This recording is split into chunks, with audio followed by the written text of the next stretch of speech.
Hi everyone, I am Teacher Michelle and welcome to another episode of Unang Math. In this episode, our lesson is factoring trinomials with leading coefficient greater than 1.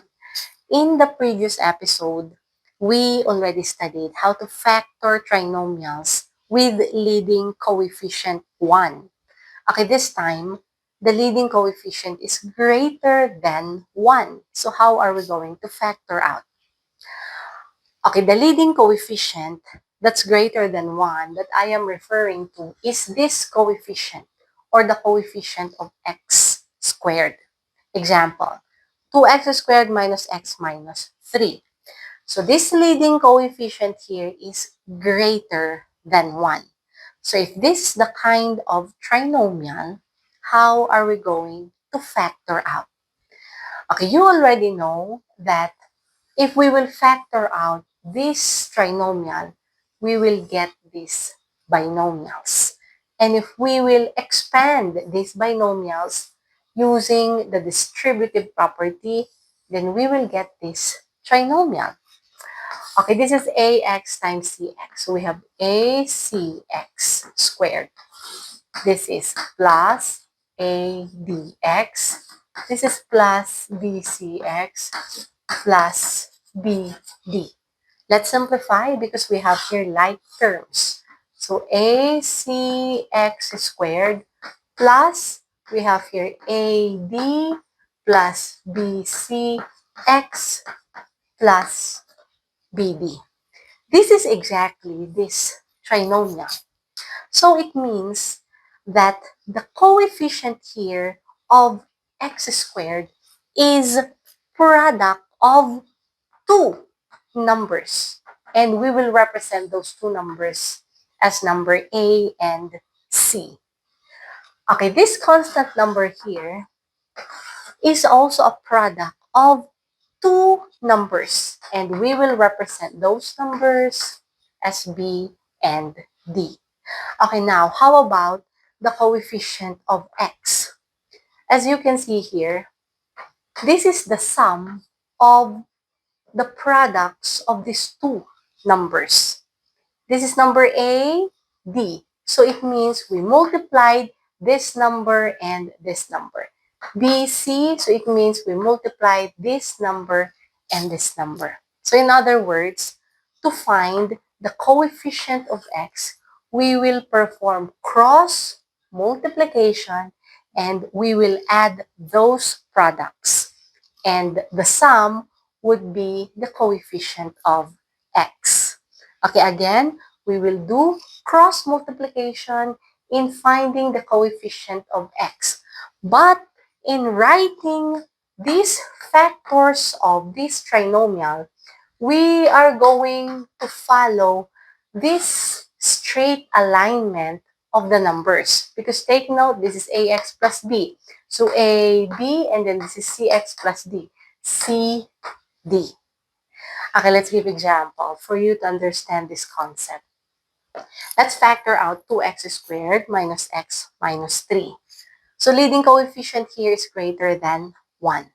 So what are the two numbers that when we multiply together, the answer is 2? Or what are the factors of 2? We have here 2 and 1. How about 3? Can be 3 and 1.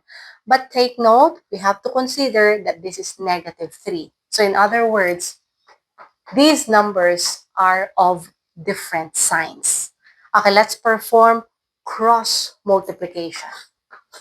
2 times 1, that's going to be 2. 1 times 3 is 3. But take note, when we add these numbers, we have to get this negative 1 here because it's the coefficient of x. Since 3 plus 2 is 5, then again, we said that one number must be negative. So it means this is negative 3. So 1 times negative 3 is negative 3. And then when we add, this is negative 1. So we have here 2, 1, and this is negative 3, 1. So this is A, this is B, C, and D. So if we are going to write the factors of 2x squared minus x minus 3, we have here A would be 2. So 2x, B is negative 3, C is 1, or we can write the 1 as x. And then D is positive 1, so plus 1. So we have 2x minus 3 times x plus 1. Okay, how about for these, another example? 3x squared plus 4x minus 4. Factors of 3 can be 3 and 1. Okay, what about factors of 4? Take note, we have to consider when we do cross multiplication and when we add the products, it must be equal to positive 4. So in here, this is 4, so let's consider 2 and 2. Let's cross multiply. This is 6, and this is 2. 2 plus 6, that's going to be 8. Take note, this is negative 4, so one number here is negative. To get this positive 4, then this is negative. 1 times negative 2 is negative 2. So when we add, then this is positive 4. So we have here, factors then would be 3x minus 2 times x plus 2. Okay, this time, let's do this concept check question. So it's the same thing. We are going to factor the following expressions. And our first expression here is 2x squared plus 11x plus 5. Okay, factors of 2, 2 and 1. How about 5? Factors of 5, 1 and 5. Coefficient of x here is positive 11. Okay, let's see. This is 10 and this is 1. So when we add, it's positive 11. So what are the factors of 2x squared plus 11x plus 5? We have here 2x plus 1, and this is x plus 5. Okay, what about the second trinomial here? 6x squared minus 5x minus 4. Factors of 6 can be 2 and 3. Okay, now, how about factors of 4? Take note, this is negative 4. So it means one number is negative and another number is positive. And again, when we perform cross multiplication, when we add, it must be equal to negative 5. So we can consider here the factor 1 and 4. Okay, when we multiply, this is 8 and this is 3. But we have to get negative 5 here. So in other words, this is negative 4. So it would be negative 8. So when we add, then this is negative 5. So then, the factors of 6 squared minus 5x minus 4 would be 2x plus 1 and then times 3x minus 4.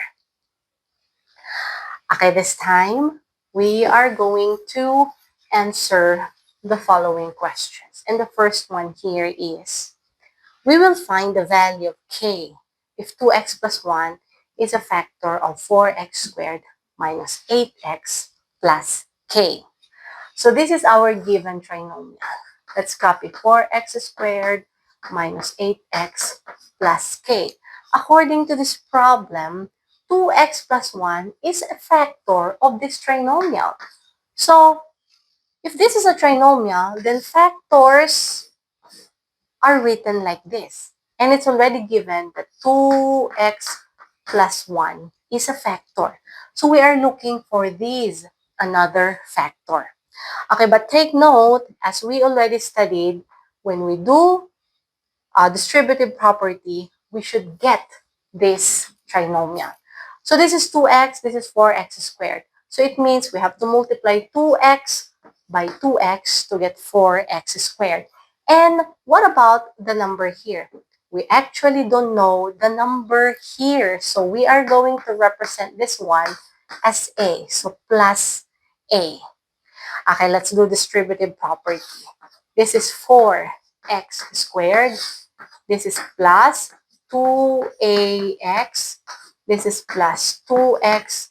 And this is plus a. So if we're going to simplify, this is 4x squared. Plus, we have here 2a plus 2x plus a. Okay, take note. This is equal to 4x squared minus 8x plus k.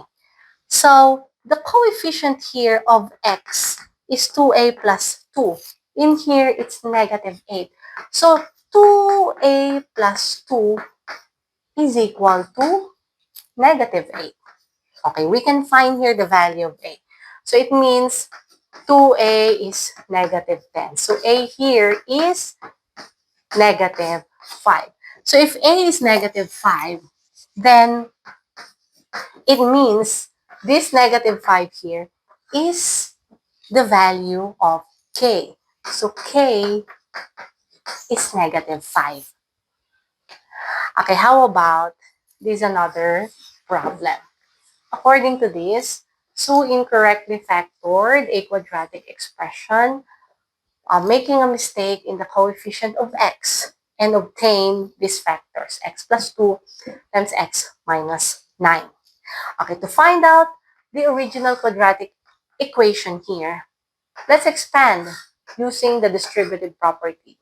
So this is x squared minus 9x plus 2x, so that would be negative 7x, so minus 7x. And 2 times negative 9 is minus 18 or negative 18. And according to this, he had a mistake in the coefficient of x. So it means this part is a mistake. Okay, there is another statement here that says, U also made a mistake in the constant term and obtained these factors, x plus 4 times x minus 7. Okay, let's also find the original quadratic equation for this one. So this is then x squared, negative 7x plus 4x, so that's going to be negative 3x, so minus 3x, and then 4 times negative 7 is negative 28, so minus 28. U had a mistake in the constant term. So this is a mistake according to this statement. The problem or the question is, what's the original quadratic equation? So in other words, this is correct, this one, and this one. So if we're going to write the quadratic equations, it would be x squared minus 3x minus 18.